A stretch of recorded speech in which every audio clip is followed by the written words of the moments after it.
Que o Mestre Jesus nos abençoe, que nos encha o nosso coração de amor, de paz, de esperança e de muita luz.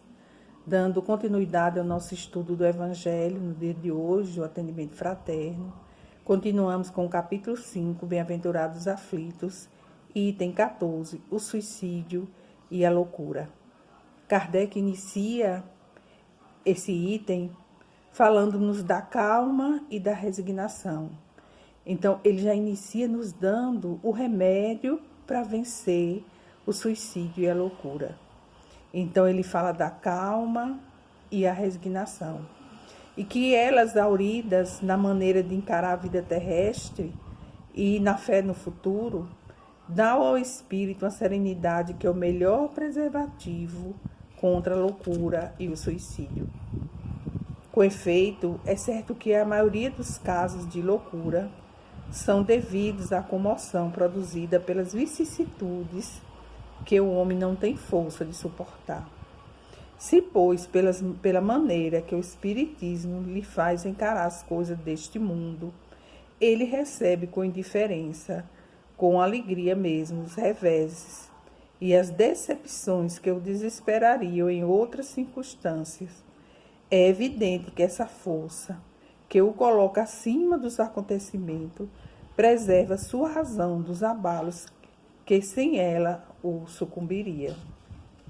Ocorre o mesmo com o suicídio, excluído aqueles que se efetuam no estado de embriaguez e de loucura, e que podemos chamar inconscientes.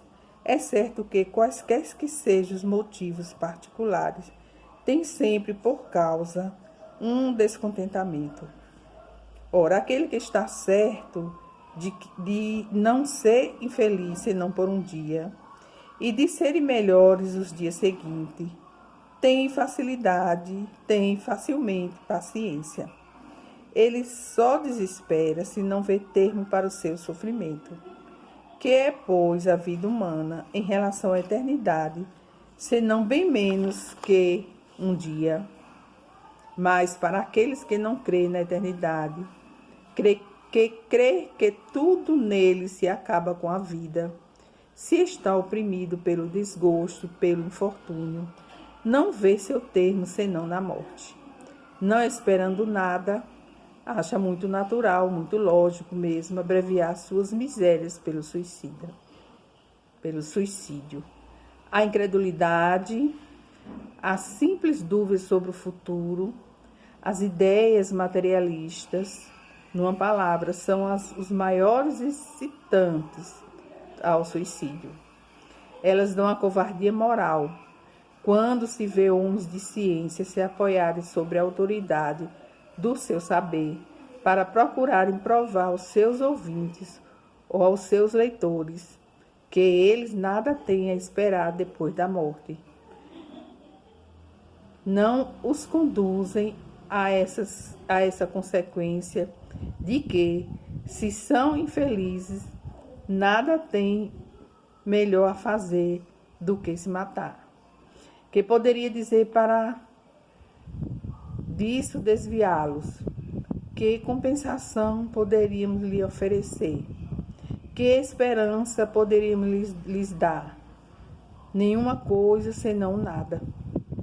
De onde é preciso concluir que se o nada é o único remédio heróico, a única perspectiva, mais vale nele cair imediatamente que mais tarde e assim sofrer por menos tempo. O Espiritismo tem ainda sobre esse aspecto um outro resultado, também positivo e talvez mais determinante. Ele nos mostra os próprios suicidas vindo revelar sua posição infeliz e provar que ninguém viola impunemente as leis de Deus, que proíbe ao homem abreviar sua vida. Há entre os suicidas aqueles cujo sofrimento, por não ser senão temporário, ao invés de eterno, não são menos terríveis, e de natureza a dar o que pensar a qualquer que fosse tentado a partir daqui antes da ordem de Deus. O espírita tem, pois, para contrabalançar a ideia do suicídio, vários motivos. A certeza de uma vida futura, na qual ele sabe que será tanto mais feliz quanto tenha sido mais infeliz, e mais resignado na terra. A certeza de que, abreviando sua vida, alcança um resultado justamente contrário ao que esperava. Que se livra de um mal para chegar a um pior, mais longo e mais terrível. Que se engana se crê em se matando e ir mais depressa para o céu. Que o suicídio é um obstáculo para que ele se reúna no outro mundo aos objetos da sua afeição, que esperava ali reencontrar, de onde a consequência de que o suicídio, não lhe dando senão decepções, está contra os seus próprios interesses. Igualmente, o número dos suicídios impedidos pelo Espiritismo é considerado. E pode-se disso concluir que, quando todo mundo for espírita, não haverá mais suicídios conscientes. E é isso, né? As palavras aqui são muito claras e nos mostra, através dos ensinamentos da doutrina e dos ensinamentos de Jesus, né, que nos mostra o caminho para que a gente vença os desgostos, vença as decepções, vença as dores, os obstáculos, né? E tem uma passagem muito interessante no Novo Testamento, quando Jesus sobe ao monte com os 3 discípulos e pede a eles que orem enquanto eles se afastam. E quando Jesus retorna, ele vê os discípulos dormindo, encontra os discípulos dormindo. E ele pergunta: por que estáis dormindo? Levantai-vos e orais, para que não entreis em tentação. Olha a recomendação de Jesus, a vigilância. Então, nós estamos em tempos de vigilância, de nos mantermos acordados, né? E se estiver dormindo, que a gente levante, né? Que a gente não permaneça dormindo.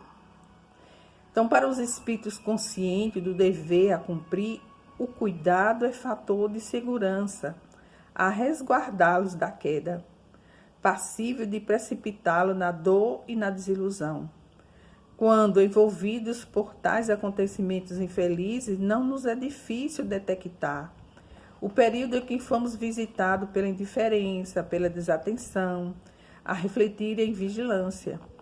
Mesmo aí fala a misericórdia, a sindicar no âmago do ser, porque estás dormindo. Então, mesmo quando Jesus nos encontra dormindo, a sua misericórdia continua para conosco. Continuamos a receber a sua proteção, o seu amparo, né? Porque naquele momento que a gente acorda e vê que dormiu, levantemos. Foi o que Jesus nos fala. E ele nos ajuda a levantar, para que a gente não continue dormindo. Levantai-vos.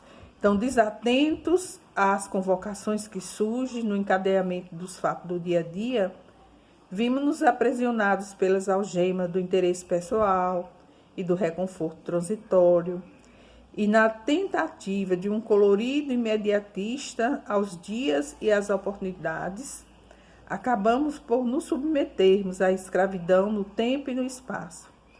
Fechamos-se as linhas de feição libertadora e convergem-se os sistemas do egocentrismo. Aí a gente só pensa na gente, aí vem o egoísmo, né? Aí vem a vigilância, a preguiça. Então, quando visitado por tais investidas e insinuarem parada no tempo e acomodação, fala com determinação na acústica da alma, a voz suave e amorável do Cristo: levantai-vos e orai para que não entreis em tentação. A imersão dos componentes que podem nos precipitar à tentação normalmente permanecem adormecidos, susceptíveis de entrar em ação diante de situações ou acontecimentos que, acima de tudo, apresentam características de aferição das próprias conquistas. Em decorrência do papel que desempenha nesse sentido, é ela substancioso, instrumento de caráter positivo no direcionamento ascensional. A tentação a rondar nossos passos é a mais vigorosa comprovação de que o teste está à porta. Basta o fato de operar ou buscar operar o bem para que ela já se posicione a ameaçar o êxito das incentivas delineadas. Segundo Tiago, é bem-aventurado o varão que sofre a tentação. Está lá em Tiago, capítulo 1, versículo 12. O registro sobressai como sábio apontamento a nos conduzir, não apenas à meditação, mas também ao pleno esclarecimento de que representa a experiência de ser-se provado na rota do destino. Jesus, não rejeitando a tentação, nos alerta quanto aos problemas que possam advir, quando nela venhamos a cair, utilizando com sabedoria a expressão não entreis, e a fórmula preventiva por ele preceituada é inequívoca e imperativa: orai. Então a gente já tem aqui também as orientações do mestre com relação ao desânimo, com relação às tentações, com relação às dificuldades que batem em nossa porta nos momentos agora, porque é um momento onde precisamos estar praticamente sozinhos, né, de quarentena, dentro de casa. E aí vem as tentações, vem a acomodação, vem a negligência, vem todas essas dificuldades que a gente precisa estar atento para reagir e buscar em Jesus, né, o instrumento adequado para a gente não deixar se manter deitados, né? Que a gente levante e busque sair da acomodação, busque o crescimento, busque o aprendizado, para que a gente passe essa fase tão difícil, né? E aí a gente deixa a nossa vibração de paz, de amor a todos, né? Que a gente possa em breve nos reencontrar, dando continuidade ao nosso trabalho das terças-feiras. Lembrando que Jesus continua conosco em qualquer lugar que estejamos, que Ele está conosco, basta que a gente sintonize com Ele, com seus ensinamentos, que a gente busque essa vivência com o Mestre, se alimentando dos seus ensinamentos, para que a gente possa receber a ajuda que necessitamos. Porque mesmo quando a gente dorme, não falta assistência do Mestre, mesmo sabendo que estamos dormindo nos momentos difíceis, Jesus não nos deixa de nos socorrer, né? Porque foi assim que aconteceu com os discípulos. Quando ele retorna, que eles estão dormindo, ele pede que levante e que ore, né? Olha o que Jesus nos recomenda, que a gente não permaneça dormindo, que a gente abra os olhos, levante e ore, buscando ajuda e o apoio espiritual que todos nós recebemos da divindade, recebemos de Jesus. Que esse mestre querido permaneça conosco, nos orientando, nos protegendo, que a gente possa estar cada vez mais ligado a Ele para vencer cada um as suas dificuldades. Muita paz e que Jesus nos abençoe.